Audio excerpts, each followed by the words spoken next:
The delegate from Fairfax, Delegate Simon. Mr. Speaker, speaking to the resolution. The delegate has the floor. Mr. Speaker, members of the House, I don't want to tread too much on this body's time, given a speech that's probably not going to change anybody's mind.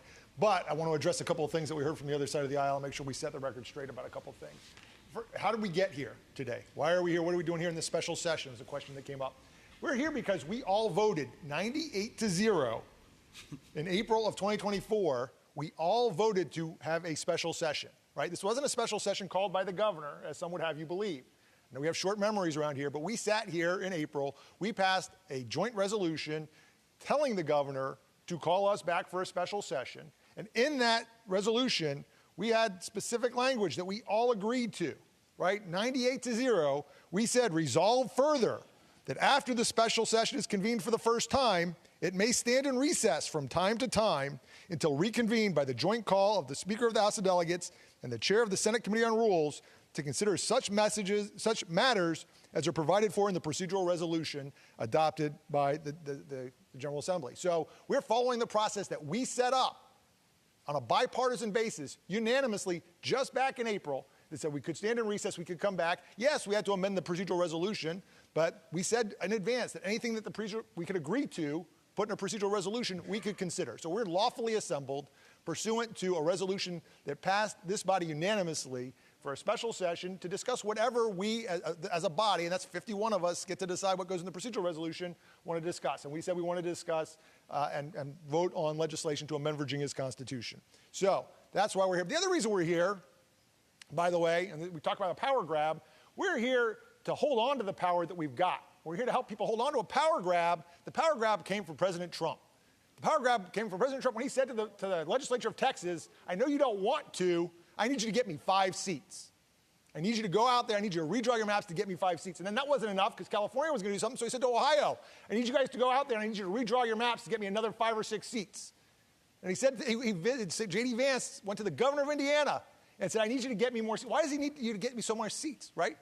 You guys have the most popular president in the history of the presidency, doing wonderful things. He was right about all of it.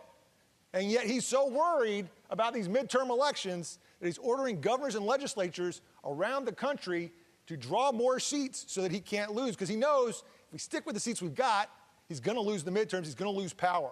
So the power grab is coming from Washington. We're doing the little bit that we can here in Virginia to protect our democracy and to protect the United States of America from that power grab by doing what little we can, or at least giving the voters of Virginia the opportunity to say, hey, we want to push back. We don't think what the president's doing in Texas and Ohio and Indiana and in North Carolina is right. And we want an opportunity to push back ourselves and protect Virginians from the president's power grab. So that's why we're here. We're here to defend against the power grab. We're here because we all voted to come back. And then if we want to talk about 30-13 and what it requires, I'll just point out that I talked to the clerk about what he does with the last several constitutional amendments we've had. Does not send 2 copies to any clerk. Does not send them copies, one to post on the door and one to keep in their office for public inspection. He sends an email, says, hey guys, here it is, by the way, this is the constitutional amendment. The other thing 3013 requires him to do is to print in the journal a report of his, how many copies he sent out and what the cost of printing those copies was and how much it all costs, and print it in the journal the following year. Has not happened for decades. Why not? Because 3013 is an obsolete vestige of a pre-1971 Constitution. So if your argument is that not failing 30-13 is a fatal flaw and prevents us from being able to pass a constitutional amendment, we got to roll back a whole lot of constitutional amendments, including that redistricting commission that you guys are so fond of. All right? So, and having served on that redistricting commission, I don't know that anybody should be fond of it. But anyway, the point is, we're here lawfully. We're here doing the right thing. We're doing the people's work.